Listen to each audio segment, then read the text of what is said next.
அனைவருக்கும் மாலை வணக்கம். என்னுடைய உரையை தொடங்குவதற்கு முன்னால் பூமணி ஐயா இறுதி சடங்கின் போது முழு அரசு மரியாதையுடன் அவரை நல்லடக்கம் செய்ய பெருமுயற்சி எடுத்து அதை சாத்தியப்படுத்தி காட்டிய தமிழக கல்வித்துறை அமைச்சர் திரு ராஜ்மோகன் சார் அவர்களுக்கு மிக்க நன்றி. அதே மாதிரி 2 நாட்களுக்கு முன்பு தமிழக சட்டப்பேரவையில் பூமணி ஐயா அவர்கள் இரங்கல் தீர்மானத்தை கண்டிப்பாக அவரது முயற்சியிலேயே நிறைவேற்றிருக்கக்கூடும் என்று நான் நம்புகிறேன். அதற்காகவும் அவருக்கு என்னுடைய மனமார்ந்த நன்றியை தெரிவித்துக் கொள்கிறேன். இங்கே பேசின எல்லா கரிசல் எழுத்தாளர்களும் பேசினதுக்கப்புறம் என்கிட்ட பேசுகிறதுக்கு ஒன்றுமே இல்லை. ஏன்னா இப்போ பேசின எல்லாருமே பூமணி ஐயா கூட ரொம்ப நாள் தொடர்ந்து பழகியவர்கள், ரொம்ப நாள் அவரோட தொடர்பில் இருந்தவங்க, அவங்களும் எழுத்தாளர்கள். அதனால் அவங்களுக்கு பேசுறதுக்கான நிறையா தகவல்கள் இருந்திருக்கும். எனக்கும் பூமணி ஐயாவுக்குமான தொடர்பு அப்படிங்கிறது ஒரே ஒரு சின்ன சந்திப்பு மட்டும்தான். ஒரு 2-3 மந்த்ஸுக்கு முன்னாடி நான் என்னோட நாவலை ரிலீஸ் பண்ணுறதுக்காக பூமணி ஐயா பார்க்குறதுக்கு வீட்டுக்கு போயிருந்தேன். அப்போ ஐயா என்னோட முதல் புக்கு பூத்த கரிசல் ரிலீஸ் அப்போ ஐயாவை கூப்பிட்டு வர்றதுக்கான பெருமுயற்சி எடுத்தோன்னாங்க. என்னோட ஃபஸ்ட்டு நான் இப்போ சிறுகதை தொகுப்பு சாத்தூரில் என்னோட சொந்த ஊரில் ரிலீஸ் பண்ணோம். அப்போவும் பூமணி ஐயா ரொம்ப உடம்பு முடியாமல் இருந்தாங்க, அவங்களால வரவே முடியல. அதுக்கான முயற்சியை தர்மன் ஐயா நிறைய எடுத்தாங்க, அவங்களால வர முடியல. அப்புறம் செகண்ட் நாவலுக்கு ஏதாச்சும் பூமணி ஐயாட்டிருந்து ஒரு 300 வாங்கிடணும் அப்படின்னு சொல்லிட்டு நாங்கள் ட்ரை பண்ணும்போது ஐயாவால் எழுதவே முடியாது, அதனால ஐயாவால் எழுத முடியாது, 300 வாங்குறது ரொம்ப கஷ்டம் அப்படின்ட்டாங்க. அதுக்கப்புறம் நான் ஐயாவை நேரில் போய் பார்த்தேன். ஐயாவால் எந்திரிச்சு உட்காரக்கூட முடியாத நிலைமையிலும் கூட ஐயாவோட துணைவியார் இங்கே இருக்கிறாங்க. அவங்களோட பையன் 2 பேருமே ரொம்ப கஷ்டப்பட்டு ஐயாவை எனக்காக அவர் படுத்த படுக்கையாக கிடந்ததுல இருந்து கூட அவர் ஐயாவை எடுத்துகிட்டு ஐயாவை ஒரு சேரில் உட்கார வச்சுருந்தாங்க. ஐயாவுக்கு நான் என்ன சொன்னேன்னு புரிஞ்சிச்சா இல்லைன்னு தெரியல, பட்டு என்னோட புக்கை கொடுத்து ஐயாவோட காலில் விழுந்து ஆசீர்வாதம் வாங்கினேன். அதுவே நான் ஒரு பெரிய பாக்கியமாக நினைக்கிறேன். ஏன்னா இது மாதிரி கரிசல் எழுத்து கரிசல் மண்ணில் இப்போ நிறைய பேர் சொன்னாங்க கோவில்பட்டியிலிருந்து மட்டும் ஏன் நிறைய எழுத்தாளர்கள் உருவாகுறாங்க அப்படின்ட்டு. நானுமே அந்த வட்டாரம் தான், கரிசல் வட்டாரத்துலேருந்து தான். எனக்குமே அந்த ஒரு இது உண்டு, எப்படி இந்த ஏரியாவிலேருந்து மட்டும் நிறைய எழுத்தாளர்கள் உருவாகுறாங்க அப்படிங்கிறது. ஒருவேளை அந்த மண்ணுக்கு இந்த கருங்கண்ணி காட்டன்னு சொன்னார், அதனால டெவலப்மெண்ட் ஃபர்தர் டெவலப்மெண்ட்னால நிறைய எழுத்தாளர்கள் அந்த ஏரியாவில் போய் குடியேறினாங்களோ என்னமோ தெரியல. பட் ஆனால் அந்த ஏரியாவிலேருந்து நிறைய எழுத்தாளர்கள் உருவாகியிருக்காங்க. இப்போ என்னை மாதிரி எழுத்தாளர்கள் நான்லாம் எழுதுறதுக்கு காரணம்னு பார்த்தீங்கன்னா முதல்ல பூமணி ஐயாவும் தர்மன் ஐயாவும் தான். எனக்கு நான் 10th 12th முடித்த உடனே சினிமாவில் டைரக்டர் ஆகணும்னு சொல்லி வீட்டில் கொஞ்சம் காசை திருடிட்டு சென்னைக்கு ஓடி வந்தாள். நான் சென்னைக்கு ஓடி நிறைய பேட்டியில் சொல்லியிருக்கிறேன். நான் சென்னைக்கு ஓடி வந்தோன்னது அப்புறம் என்னோட மார்க் ஷீட்டை பார்த்துட்டு எடிட்டர் லெனின் இந்த மார்க்குக்கு உனக்கு ப்ரொஃபஷனல் காலேஜ்லேயே சீட்டு கிடச்சிருக்குமே, நீ ஏன் டைரக்டர் ஆகணும்னு பார்க்குற அப்படின்ட்டு.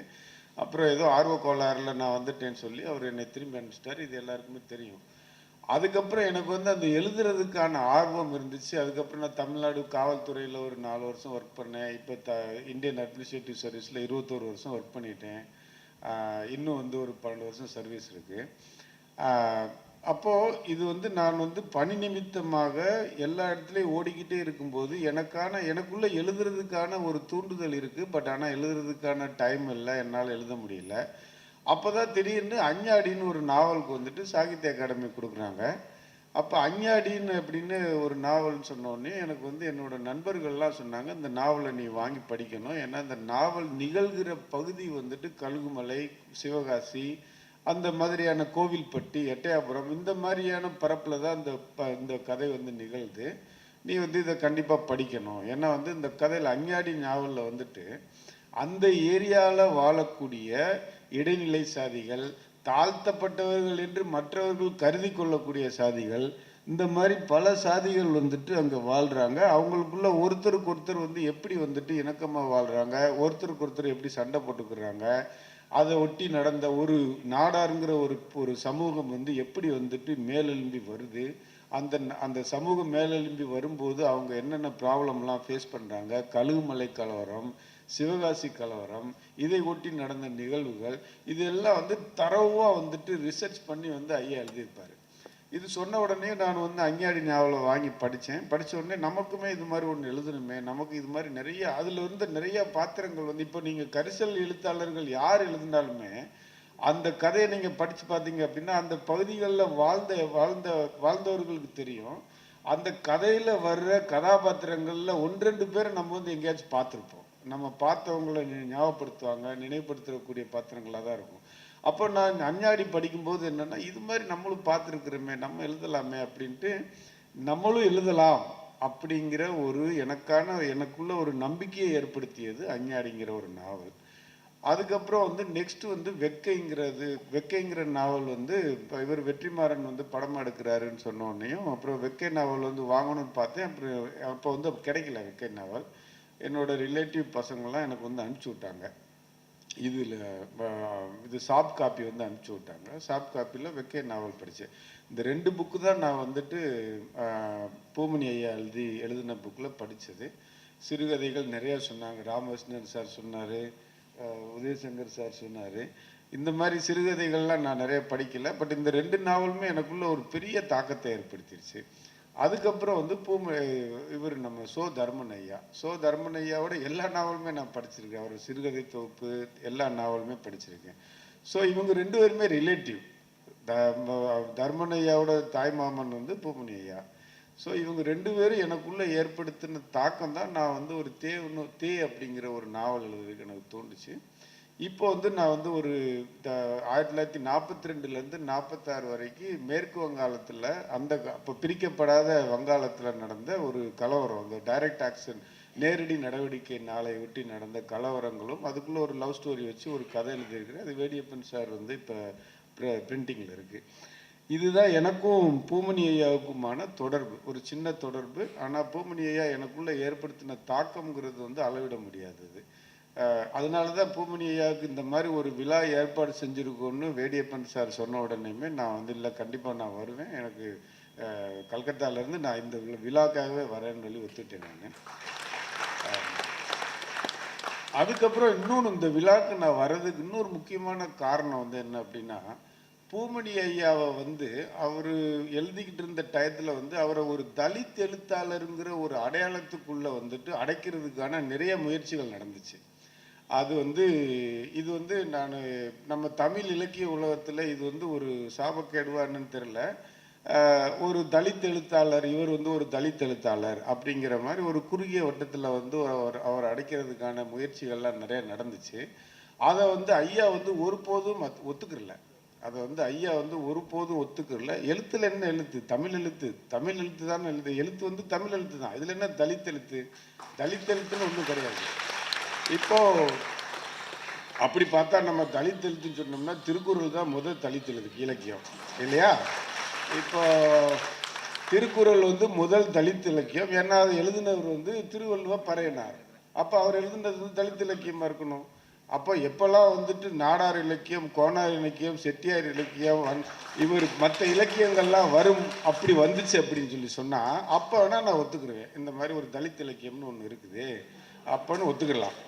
இப்போ அதை வந்து ஐயா வந்து ஒத்துக்கிறவே இல்லை. நான் வந்து ஒரு தலித் எழுத்தாளர் இல்லை. இப்போ தலித் இலக்கியம்னா என்ன? முதல்ல தலித் இலக்கியம்னா ஒரு தலித்துக்கள் என்று என்னப்படி தலித்துகள் என்று மற்றவங்கெல்லாம் சொல்கிற ஒரு ஜாதியை பற்றி எழுதுனா அது தலித் இலக்கியமா? இல்லை வந்து அந்த தலித்துக்கள்னு சொல்கிற ஒரு ஜாதியிலிருந்து வந்த எழுத்தாளர் எழுதுனா அது தலித் இலக்கியமா? எனக்கு அதுக்கான டெஃபினிஷன் ஒன்றும் புரியல. அதனால் இதை வந்து அவர் கடைசி வரைக்கும் வந்துட்டு அவர் வந்து இந்த ஒரு குறுகிய வட்டத்துக்குள்ள அடைக்க முயற்சி பண்ண முயற்சிகளை எல்லாம் அவர் அக்செப்ட் பண்ணலை. அதுக்கு வந்து சொன்னாங்க அந்த ஒரு மேற்கு வங்காளத்தில் வந்து அவர் மார்க்சிய சிந்தனையோடு இருந்தது காரணம் இருக்கணும் அப்படின்ட்டு. அதை நான் ஒத்துக்கிற மாட்டேன். ஏன்னா வந்து நான் வந்து 21 வருஷம் மேற்கு வங்காளத்தில் ஒர்க் பண்ணுறேன். எனக்கு மார்க்சிஸ்ட்டை பற்றி நல்லா தெரியும். 5 வருஷம் நான் மார்க்சிஸ்ட் கவர்மெண்ட்லேயும் ஒர்க் பண்ணியிருக்கிறேன். 15 வருஷம் மம்தா கவர்மெண்ட்லேயும் ஒர்க் பண்ணியிருக்கிறேன். இப்போ இருக்கிற பிஜேபி கவர்மெண்ட்டில் ஒர்க் பண்ணிகிட்ருக்கிறேன். ஸோ வந்து என்ன அப்படின்னா வந்து அந்த சிந்தனையில் இருக்கிறதுனால தான் ஐயா வந்து அதை ஒத்துக்கிறல அப்படிங்கிறதெல்லாம் இருக்காது. ஐயாவுக்குன்னு ஒரு சுயமரியாதை இருந்திருக்கும். அவர் வந்து இதை நினச்சிருப்பார்.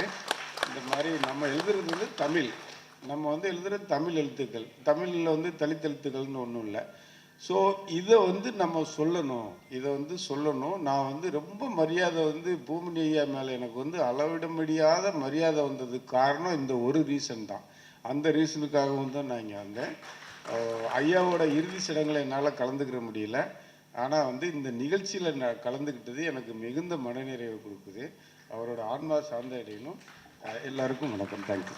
இந்த வீடியோ உங்களுக்கு பிடிச்சிருந்தா லைக் பண்ணுங்க, ஷேர் பண்ணுங்க, கமெண்ட் பண்ணுங்க.